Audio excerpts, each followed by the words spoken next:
Brain Gainz. Yeah.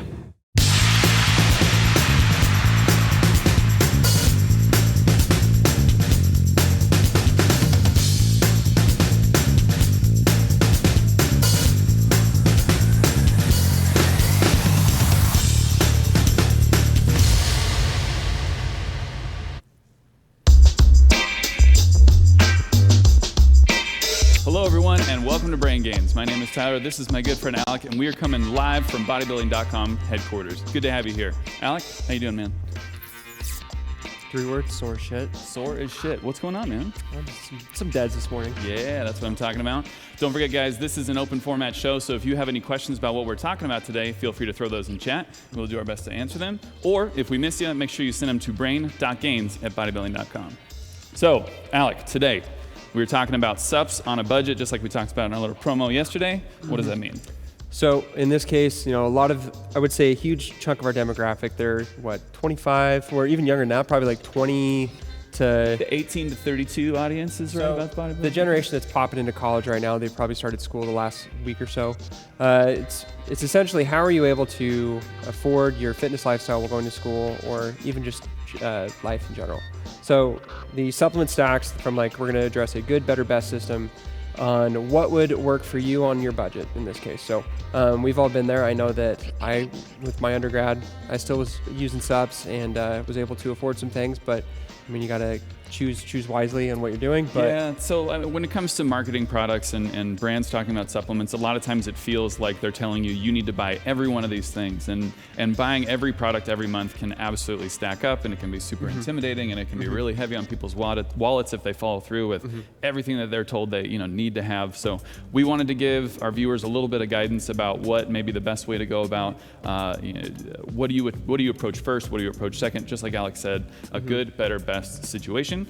So if you have questions about that, if you have questions about the products that we talk about, please feel free to throw those in chat like I mentioned before, or if you miss us today, if you're not watching this live, shoot us an email at brain.gainz@bodybuilding.com. So what is the good? What is base? What should people be focusing on right away? You're a broke college student, you're on the ramen diet, but you still want to be getting your gains on. What are we focusing on first? I mean, when it comes down to it, the big 3 that we're going to address in this particular tier, I would say protein, creatine, and pre-workout. So protein and creatine in particular, just because, we all know, don't need to beat the dead horse about how great protein and great creatine are, but when it comes down to it, affordability-wise, they're definitely there. So most cases, you're going to see a 2-pound product probably, or below $30 on a protein, and then creatine's 15. Maybe 15. A lot of them are 10 maybe or 15, 12. So less than $50, you can score those 2, and that's definitely doable if you budget appropriately. Sure. So let's go through these just a little bit, kind of one by one. So protein, super important because it's kind of one of your main macronutrients. It's how you're getting, how you're building your muscles up after you break them down from exercise. It's the building blocks that we really like to call them, and it comes in so many different kind of shapes and sizes. Right? We've had many protein episodes in the past. So if you want to learn more about the different types of protein, make sure you follow through with the YouTube playlist that we're on right now. And look for the protein episodes because we have talked quite a bit about it, and I'm sure we'll talk more about it again in the future. But like I said, it is a staple part of your nutrition. It is how your body functions. Protein is super duper important, and if you're on a diet that is low in protein, maybe because you don't have the money to afford a high quality protein diet, then a protein powder may be a good addition for that.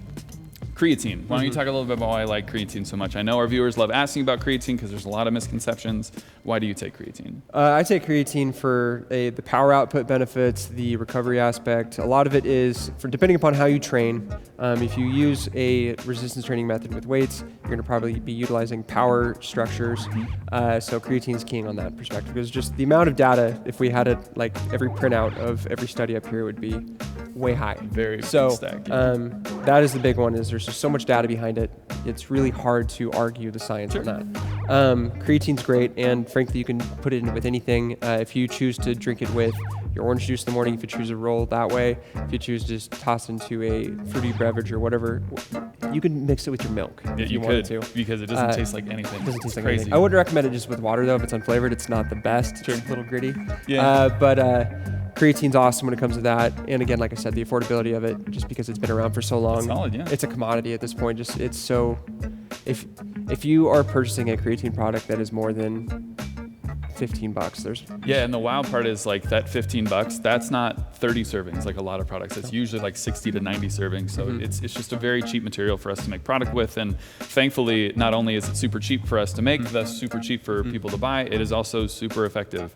And we can't harp on this enough that it's really the supplement that we lean on for being really effective and really easy for people to make a part of their regimen. So we have a couple questions here. Let's address these first, and then we'll move on to pre-workout and then the better. So let's see. Is it worth it to get protein shakes and all the supplement stuff? So is it worth it to get protein shakes? Let's do this in two parts. Is it worth it to get protein shakes? If you are having trouble reaching your daily protein intake, right? We've talked about this in the past, how much protein you want to consume throughout the day.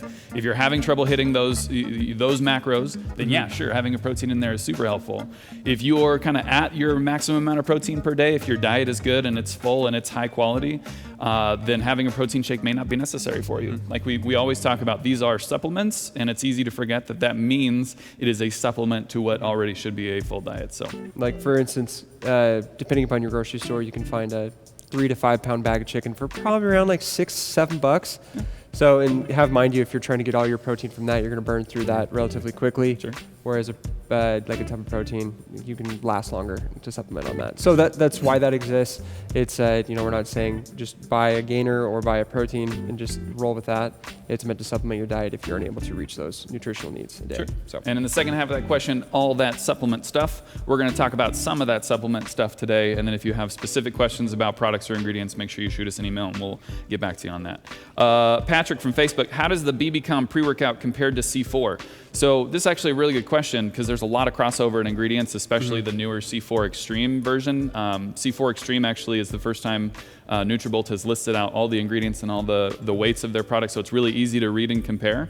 But both of the products are focused on a very similar consumer, right? They are not hardcore premium pre-workouts. They're not going to have 300 milligrams of caffeine. They're not going to be super stimulant heavy. They are made for someone who may be just getting introduced into the pre-workout world. They're made for people who are not super interested in crazy amounts of stimulants. But what I always recommend, this is not a one is better than the other situation. This is a which is better for you.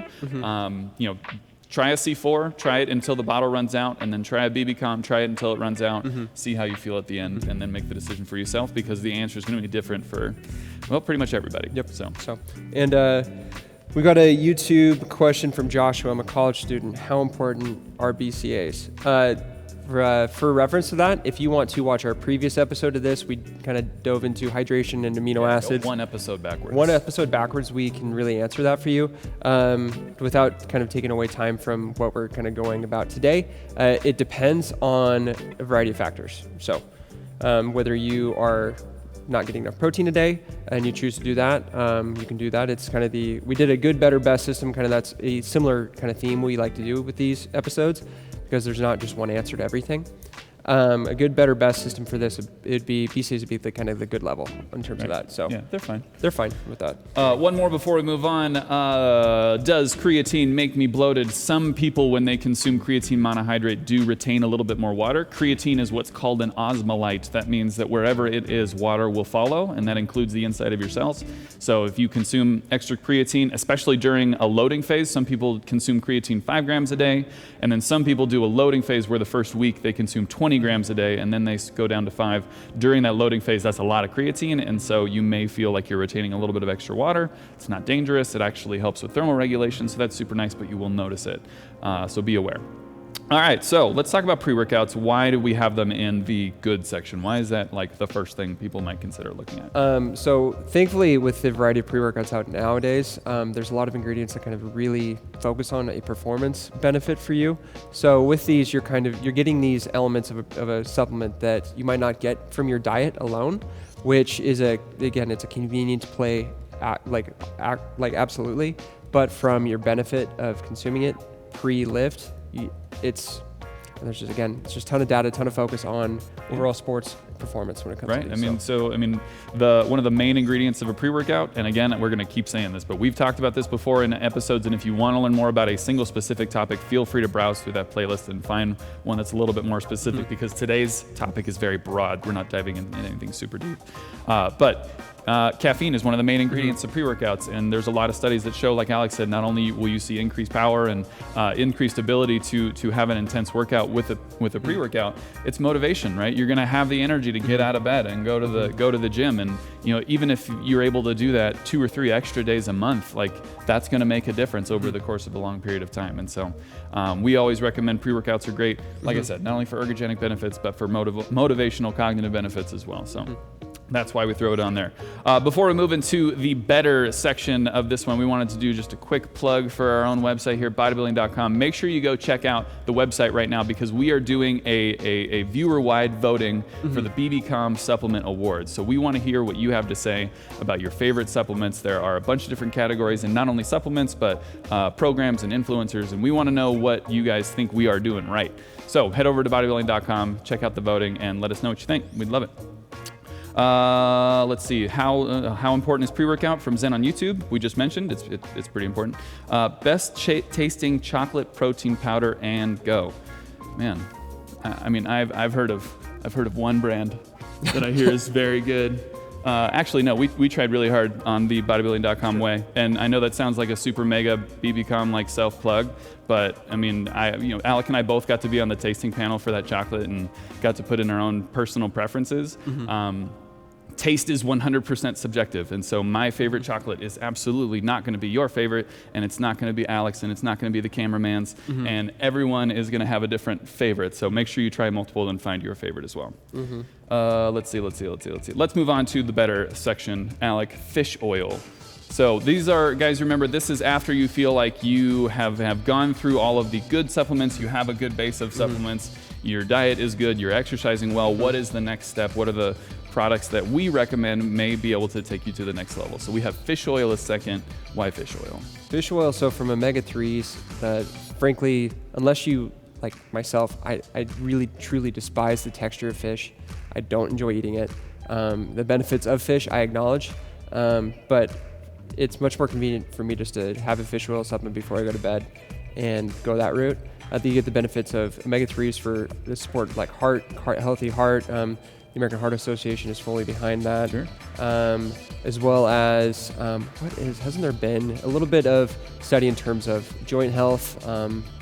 Isn't there some cognitive benefit that they've been looking into as well? I think they're looking into cognitive benefits of omega-3s pretty specifically, but we're not at a point now where I can look at the camera and say with a full heart that 100% fish oil will make you smarter and better, but we do like fish oil for a number of reasons, like you mentioned. Very healthy to have an increased amount of omega-3 fatty acids in your diet.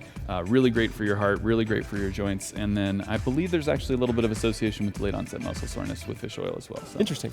there you go. Secondly is a multivitamin. So multivitamins are kind of an interesting product, because there are probably exactly 0 people in the world that would take a multivitamin and then say, wow, I feel a lot better because I took this multivitamin. And so it's a tough sell to tell someone you should take this and you will automatically feel better, because there's basically 0 experiential effect when it comes to a multivitamin.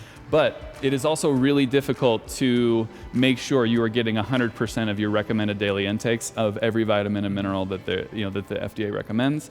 And filling in those gaps can do nothing but help you when it comes to muscle building or recovery or any of the thousands of bodily processes that take place. And so we always recommend filling in those gaps when you can. Multivitamins are generally pretty cheap and an easy way to make sure you're getting everything that you need to be. I would say multivitamins are the pinnacle of what a dietary supplement is. So it's literally supplementing your diet for the food that you wish you could be getting at the same time. But unless you have an endless budget and endless time, some of those are very difficult for a lot of us to have, to be able to consume all your foods, get your dark greens, get all the nice things.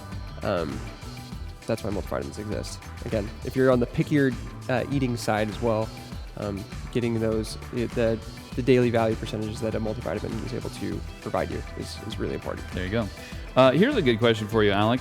From John Matrix 31 on Twitch. Did classic era bodybuilders like Arnold Schwarzenegger take creatine and pre-workout back in the day? I would say creatine for sure. The pre-workout realm really evolved, the late 80s and early 90s? Yeah, I was gonna say mid-90s. Yeah, that was like when dietary supplements and sports nutrition were really starting to get regulated. So there were some things that they were able to consume with those. It's probably a no-go nowadays. Take that with what you will. But they found their ways of pre-workout.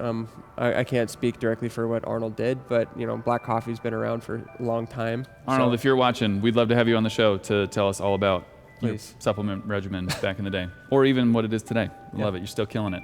All right. Is it worth buying whey isolate? Connor on YouTube. I think it can be if it fits within your goals. So whey isolate, for those who don't know, is a form of whey protein where everything except the protein has been removed to a very high degree, maybe plus or minus 5%-ish. But they've done their best to take out all the lactose, all of the fat that would be associated with the whey protein.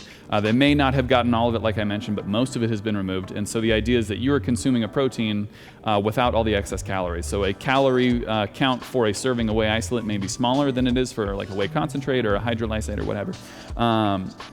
Is it necessary? You don't have to, but you may be saving 20 to 30 calories per serving. If you're if you're trying to lose weight, if you're cutting, but you still want to get those protein intakes, an isolate might be better for you. Fair warning, fat and sugar taste good, and so if you take them out of a product, it does tend to affect the taste a little bit. There are some brands that are really killing it when it comes to iso flavoring, but at the end of the day, removing them is going to make it more difficult for companies to really make it taste good. So decide what's right for you. If it feels like you're choking down an isolate every day, it's just not as good of an experience as just having the concentrate, dealing with the extra 20 calories, and moving forward. So, and we got another one kind of addressed already, but on YouTube, Abdul asks, if I was to invest in 3 supplements, what would they be in your recommendation? Again, I would say the base level. I would go back in time 15 minutes. 15 minutes ago, just wait for when the live's over if you'd like to go back and check it out. But to kind of touch back what we talked about, protein, creatine, and pre-workout. There you go. Also, right above that, Jeremy from YouTube, best type of creatine, just like Alec had mentioned, monohydrate is where the data really exists. There are other kinds. There's hydrochloride, there's ethyl ester, there's even encapsulated creatine. There's a bunch. But we always come back to monohydrate simply because that's where all the studies are. Many labs have done lots of testing on creatine monohydrate, and so we can say very confidently that that is an ingredient that works, and we know the dose that it works at, and we just have a very clear understanding of that ingredient. Now, I'm not saying that hydrochloride or ethyl ester or crealkaline or whatever, I'm not saying they don't work, and I'm not saying that the creatine they supply is any less effective. We just don't know. We don't have the volume of evidence that stacks up to the ceiling for those like we do for monohydrate. So that's the one that we trust the most. So that's what we recommend. And then on YouTube, is super green food better than a multivitamin? That depends on what the green food actually contains, because it's going to contain things maybe in a higher concentration than a multivitamin, but it might not have the additional aspects. So. We actually have an article on site, and I'm going to have my mods go digging back into our articles from last week, I believe. But we actually just published an article about superfood products, and it talks about the difference between the forms of the vitamins that you may be consuming as a part of a multivitamin versus the vitamins that are provided through something like a super green shake. So shout out to the mods if they can throw that link in chat. Otherwise, we'll put it in the comments below when this video posts, and make sure you check that one out. Roberto, Yohimbe bark extract in all caps as a pre-workout ? Not if you're Tyler. Not if you're me. Yohimbe is a stimulant. It's a alpha-2 adrenergic blocker. That's right. So alpha-2 is a type of receptor that is a negative feedback loop onto norepinephrine, if you want to get super sticky into the biochem. But basically what Yohimbe does is it keeps your body from shutting down your stimulant hormones, right? That's the most basic way I can say that. But how it translates is you consume this product, you start feeling the energy very quickly, you start sweating, you might start shaking, and for me it doesn't sit well in my stomach, and I know that this is something that exists for a reasonable portion of the population. Some people, like my good friend Alec, have no problem with it and they love it, and it's great for providing energy and the extra sweats during the workout. I have trouble with it, but it may be something to try in a low dose, see how you feel. It is a stimulant, it will get you into the gym and working hard. Just make sure it sits well with you. His palms started sweating when you read the question. Yeah, my knees got weak. My arms heavy, I don't know. Spaghetti. So, Let's move on. Let's move on to the third section. What are some of the toppest tier ingredients? So say you've done all your homework on your proteins and your creatines, your pre-workouts. You've taken the next step. You're taking your fish oil and your multivitamin every day, and you still are just flush with cash. And you're like, man, I really want to take my fitness to the next level.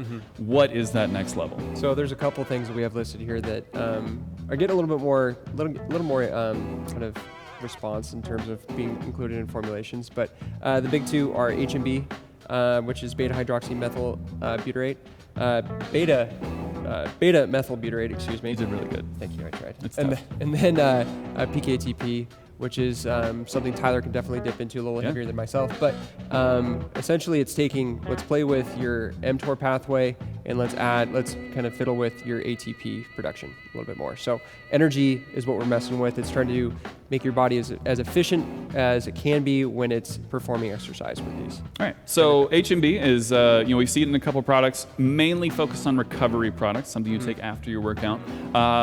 When we talk about HMB, I always like to make sure I qualify these with HMB is found to be most effective in people that are already at a pretty high level of fitness. It is not shown to be super effective with people who are new to fitness, people who are going to be experiencing a high amount of muscle soreness because they're new to the game. We don't know much about it working in that category. We do have some data that exists for HMB on people who are already pretty fit and are looking to go to that next elite level. And so what is it? HMB, or as Alex said, beta-hydroxy-beta-methylbutyrate, big long word for a prerequisite to leucine. And you guys have heard us talk about leucine before. It is a branched chain amino acid. So we have seen HMB, the shortened form, HMB being effective for helping with muscle growth, helping increase the amount of lean mass that you gain from your exercise, and then also helping with some delayed onset muscle soreness on the back end, like I said, for people who are already in a fairly exercised state. So that may be something you want to check out. I know there are a few products that contain HMB already, so make sure you go look at those. I know we had a brand on a couple months ago, Revel. Revel does have HMB in the recovery products, so if you want to try it, it tastes delicious. The mango flavor is crazy good. Secondly, PeakATP. Alex said PeakATP is a brand name for an ingredient that is strictly ATP, adenosine triphosphate. And anyone who's ever taken 7th grade science knows that ATP is the energy source for your body. It is the molecule or the ingredient that your muscles use to generate force and generate energy, and is used all throughout your body to power all sorts of other chemical processes. And there is actually great data that suggests that consuming ATP pre-workout, within 20 to 40 minutes of your workout, has shown to give you more energy for the exercise, allow you to lift a little bit more, lift a little bit longer, run a little bit faster. And if you are in a position where you need something to kind of help get you over that hump, maybe try it out, see what you think. I don't know if you can buy it by itself. It's usually just included in formulation. Who owns the patent on that? That's NutriBridge. Okay. Yeah, I think a lot of these companies aren't going to do like a self-standalone product just because. Yeah. But anyway, if you're looking at a pre-workout and you're deciding between A and B and you see one with PeakATP, maybe give it a shot, see what you think. It's pretty cool. Let's do some more questions before we jump into the end of this one. How much creatine is too much creatine? John Matrix on Twitch. The answer is you're probably not going to get there. Because we have seen creatine be used in clinical settings up to like 50 grams a day. 50 grams a day. It's a lot. It's a lot. And you don't want to be using 50 grams a day because that's wasteful, because we know that 10% of that, 5 grams a day, is very effective. And going beyond that, especially after the first week of the loading phase, just doesn't really give you that much benefit. Your body can only soak up so much extra creatine. So, and we always recommend for dosing regimens, if you want to load in and get your body saturated very quickly, 20 grams a day for a week is fine, and then go into that 5 grams a day maintenance phase. But continuing on with 20 grams a day after that week, it just doesn't get you anywhere. There's no reason to do it. You're not going to get any extra benefit. The only thing that's happening is you're using 4 times as much product as you need to be doing, so your product's going to run out faster, and no one wants that. And that kind of defeats the purpose of the affordability of the product when you're running through so much. But as far as safety goes, I mean, we've seen in clinical settings as much as 20 to 50 grams a day for extended periods of time with no real issues, and especially if you're on the 5 grams a day train, we have data that exists from 1 to 2 to 5 years, I think, for creatine consumption daily, and just no real consistent issues in there. So we feel very good about the safety of that product. Got a good question from Paul on YouTube. Should I take beta-alanine on its own. Ooh, this is you. This is, see, yeah, I run through BetaAlanine probably more than anybody in the building. BetaAlanine, so a lot of products, depending upon the amount they actually put into it, you'll see anywhere between like 1.6 grams to upwards of 3.2. Sometimes people like to get ballsy and do more than that. A lot of, unfortunately, the general public, they don't like the tingles as much as people that have been using it for a considerable amount of time. It is a kind of a side effect of beta-alanine. Your capillaries start increasing with blood, and then you just feel the tingles like you got bugs in your skin. Paresthesia. It's a fun word. But yes, I would say if you want to take your performance to the next level a little bit, including an extra 3 grams is a great touch. I've been for the last year and a half probably adding an additional 3 to 4 grams in my pre-workout, no matter how much, if it has 3.2 or not. And my performance in terms of my cardio output has increased significantly. We'll take that with a grain of salt, but there's been plenty of data to show benefits of beta-alanine. So. Sure. And then one thing about beta-alanine is, and I'm not sure you touched on this, is that beta-alanine is not an acute ingredient. It is not something you take today and then automatically feel the effects of within an hour, like caffeine, for example, is an acute ingredient. Beta-alanine is something that you take over the course of a month, kind of like creatine. And so if you want to take beta-alanine and you want to feel the benefits of it, but say you hate the tingles, say you hate it in your hands, you feel it in your face. I know sometimes I feel it in like my cheeks and my neck and my ears. And it can be pretty irritating. And so if you feel like you still want to get the benefit, but you hate that feeling, you can buy beta-alanine by itself and then take it in small doses throughout the day. Whether you have it in capsule form or whether you want to just mix it into drinks that you're doing, it doesn't taste like much. But you can just take it yourself throughout the course of the day, and the low dose will keep you from getting the tingles, especially if you disperse it out over 3 or 4 consumptions. So that is an option. If that's something you want to try out, that could be a way to do it and help avoid some of those tingles for you. And here's a good question too. We haven't really touched on, but YouTube, GABA, better for recovery. So it's no secret that sleep is key to recovery, and if you're able to induce deeper sleep through either melatonin or GABA, it's not like correlation equals causation on this one, but it can help as long as you're able to get some sleep. So right. We like sleep. GABA's good. Let's see. What do you think about creatine before or after you work out? Like I mentioned before, creatine is not something that's super dependent on taking the day of your workout. It is something dependent on you taking it multiple days in a row. So take it whenever you like, as long as you're taking it every day. What are the indications for excess protein? So it's really tough to get to too much protein. I know we have seen in the news once or twice over the last 6-8 months people that have had issues with consuming protein because they have some sort of metabolic disorder that keeps them from metabolizing the nitrogen correctly. If you feel like you are sick because you are on a high protein diet, make sure you go see your doctor. I 100% recommend that because I would hate for anything bad to happen. But for the vast majority of people, consuming lots of protein leads to no issues because your body's really good at getting rid of excess nitrogen. So I'd say the indication would be you're getting super hot all the time. The meat sweats. Yeah, so meat sweats is kind of a fun word for it, but protein has a very high what's called thermic effect of food. And what that means is it takes a lot of energy from your body to metabolize protein, which is why we always recommend it as a part of a weight loss routine, because you're getting more full from consuming this protein, but you're also expending more energy metabolizing it. And so your body actually generates heat breaking down protein. It's pretty cool. And I know that there was a study done by some researchers in Florida, Jose Antonio, shout out to you, and they were giving athletes 3 grams of protein per pound of body weight per day. And I know 3 doesn't sound like a very big number, but if you're a 150-pound person, you're taking 450 grams of protein per day. It's a lot of protein. And they were having issues with the people that were in the study. They would have to just sit on their bed and lay, spread eagle underneath a fan because they were just so hot from having consumed so much protein and having to get rid of all that nitrogen. It just takes a lot of work for your body. But for the most part, as a part of a normal diet, just consuming a protein shake, probably not gonna have any issues there. Probably wouldn't worry about it too much. There are a ton more questions here, and I'm so sorry that we weren't able to get to all of them. Some of them are really great questions, and I want to be able to answer all of them, but we do have a time limit today. So if you feel like you still want to have your question answered, and we didn't get a chance to address it here, please make sure you send us an email at brain.gainz@bodybuilding.com. That's Gainz with a Z, brain.gainz@bodybuilding.com. And we'd love to answer those for you. Alec and I always have that inbox on our computer, so we'd love to check that out.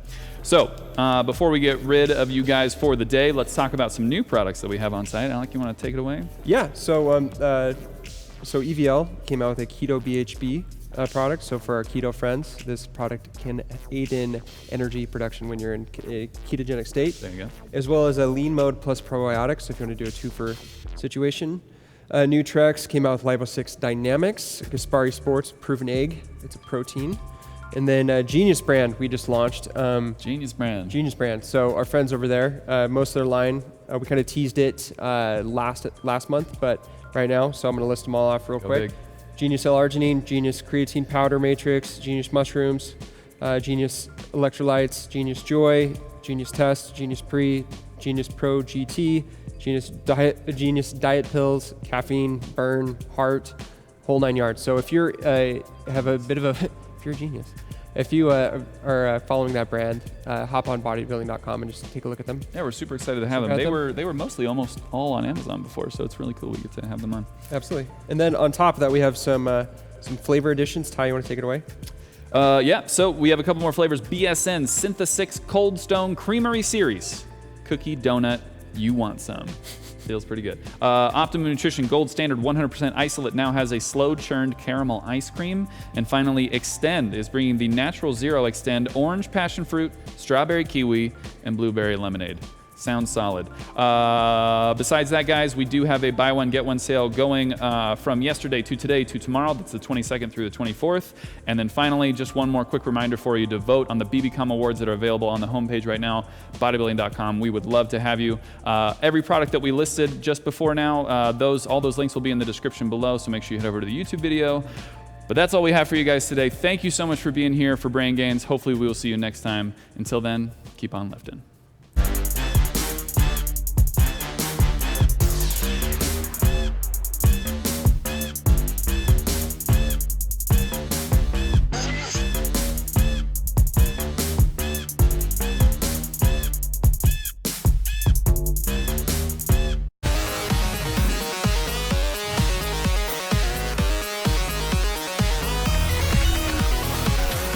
This program was designed to develop your overall athleticism.